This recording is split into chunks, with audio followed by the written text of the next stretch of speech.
Fala pessoal, tudo bem? Estou aqui começando um quadro que eu quero fazer com vocês, que é Papo de Cozinha, tá? Segunda-feira, sempre que puder, se der, né? Eu vou comentar algumas coisas de cozinha, coisas que já aconteceram comigo, que eu gosto de conversar, algumas problemáticas de cozinha, né? Receitas de um modo geral. Hoje tem uma história, né, muito interessante hoje, né? Vou falar sobre pudim, né? O que a gente tem sobre pudim, né, gente? Pudim é um pouco complexo de falar porque quando a gente fala pudim, a primeira coisa que vem na sua mente é leite condensado, né? E, cara, pudim é tudo menos leite condensado. Pudim é ovo. Porque sem o ovo, a gente não teria pudim. O principal ingrediente do pudim é o ovo. Então a gente tem que pensar em ovo quando a gente pensa em pudim, não em leite condensado, né? Pelo amor de Deus. Tem um fato curioso. Teve uma vez que eu estava trabalhando no restaurante e a receita do pudim lá era extremamente doce, um negócio absurdo. Para você ter uma ideia, era uma lata duas latas de leite, né? Porque, enfim, né? A gente usa a lata, né? Porque você abre o leite, você abre a lata de leite condensado e aí usa a lata, né? E aí eles usavam a receita de 2 a 3 latas de leite condensado para uma lata de leite e 4 ovos. Ficava uma coisa absurdamente doce. Eu não consigo repetir essa doçura aqui. E era extremamente dispendioso, caro e impalatável, né? E a primeira coisa que eu fiz foi mudar a receita. A gente não vai fazer essa receita assim não, porque tá muito errado isso aí. E aí eu fiz a minha receita, né? Alterei, botei a receita que eu faço tradicionalmente, né? Que mamãe natureza me ensinou, porque pudim não muda, a variação é pouco, mas pudim não muda, porque proporção de ovo, tem uma proporção de ovo mínima para a gente conseguir fazer o pudim. E aí eu peguei e fiz lá, né? 2 latas de leite, 1 lata de leite condensado e 4 ovos, né? E aí o que aconteceu? Chegou lá, gerente lá, né? Senhor Jean. Falei, o que foi? O seu pudim tá com gosto de ovo.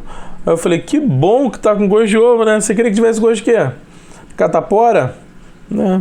Berne, que bom que tá gosto de ovo. Não, mas é porque você não tem que entender que o pudim, lembrando que o pudim ainda tem calda de açúcar. Que, pô, se a minha clientela gosta de um pudim mais doce, você mete calda de açúcar, né? Mas enfim, né? E não, porque você tem que entender que isso é um absurdo, porque tá muito doce e etc. Aí eu falei, cara, pelo amor de Deus, cara, vamos testar essa receita, porque não faz sentido essa quantidade de açúcar no pudim. Enfim, moral da história, todo mundo aceitou, todo mundo adorou. E a questão do sabor do ovo, né? Cara, tem receita que tem que ter sabor de ovo, tem que ter gosto de ovo, porque senão não come. Você não está comendo pudim, você está comendo açúcar. Você não quer comer, não, porque o meu pudim não pode ter gosto de ovo. Então você não gosta de pudim, você gosta de açúcar. Você come açúcar, né?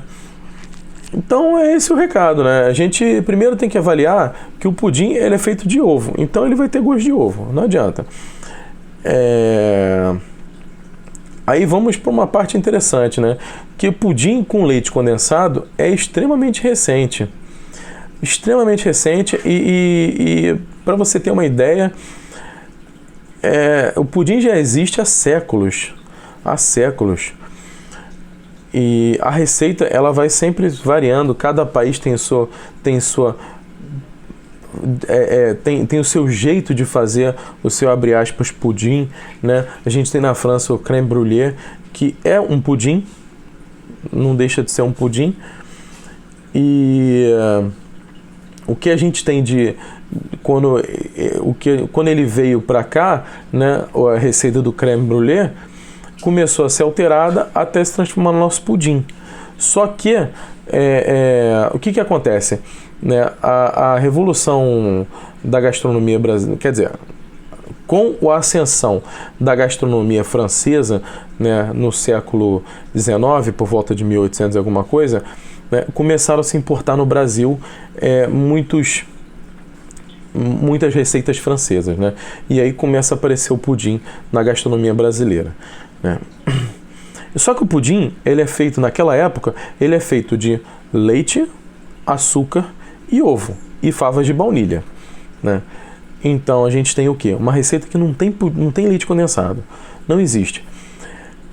Com a chegada da Nestlé, 1930, não vou ficar procurando aí não, nem vou botar no card porque eu que edito vídeo, não vou editar vídeo nenhum. Mas com a chegada da Nestlé em 1930, o que a gente tem?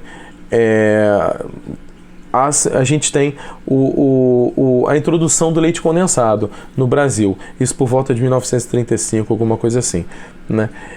E começou uma propaganda maciça 10 anos depois, porque o leite condensado ele veio com a ideia de você trabalhar o soldado, né, trabalhar uma pessoa que precisa consumir uma grande quantidade de caloria num menor espaço de tempo, né, para a guerra. E com a acabada da guerra, o leite condensado virou inútil. Então a gente precisava fazer alguma coisa para esse leite condensado virar útil. E aí, o que acontece? Na década de 40, 50, começou uma propaganda maciça da Nestlé com produtos em geral. E com isso, propagandas maciças de leite condensado. Foi aí que foi introduzido o pudim de leite condensado, né, da Nestlé, por volta de 40, 50, nas revistas nas revistas de mulheres, né? Antigamente tinha umas revistas para mulheres, né? E nessas revistas começaram a ser introduzidos receitas. E aí introduziram a receita de pudim de leite condensado. Então, nesse momento, a gente tem a modificação da receita original que a gente tem do pudim de leite para pudim de leite condensado. E ele demorou ainda para vir, né? Só na década de 50, quase 60, que começou a ascensão do leite condensado, pudim de leite condensado no Brasil. Então, se hoje a gente está em 2022, aí você para e pensa, né, que é muito recente a introdução do leite condensado no pudim, para a gente chegar e falar assim, pudim de leite só com leite condensado. Isso não faz o menor sentido. Faz o menor sentido porque eu estou enrijecendo um prato, eu tô cimentando todo um pensamento de um prato no ingrediente. Então assim, o pudim é ovo. A matéria-prima principal do pudim é ovo. Daí a gente faz o que a gente quiser com ela. Mas vamos dissociar que para existir pudim precisa ter leite condensado. Mas eu quero botar leite condensado no meu pudim. Ok, pode colocar. Mas não me venha falar que o leite condensado é a matéria principal dele, porque não é. E sim o ovo. Porque se você botar ovo, se você não botar ovo, não tem pudim. Então é isso, gente. Valeu. Um papinho um pouco mais alongado. Toda segunda-feira você tenta fazer isso, né? Dá o joinha aqui, curte, né? Não se esqueça, pode reclamar, me xingar, comentar. É isso aí, gente. Valeu!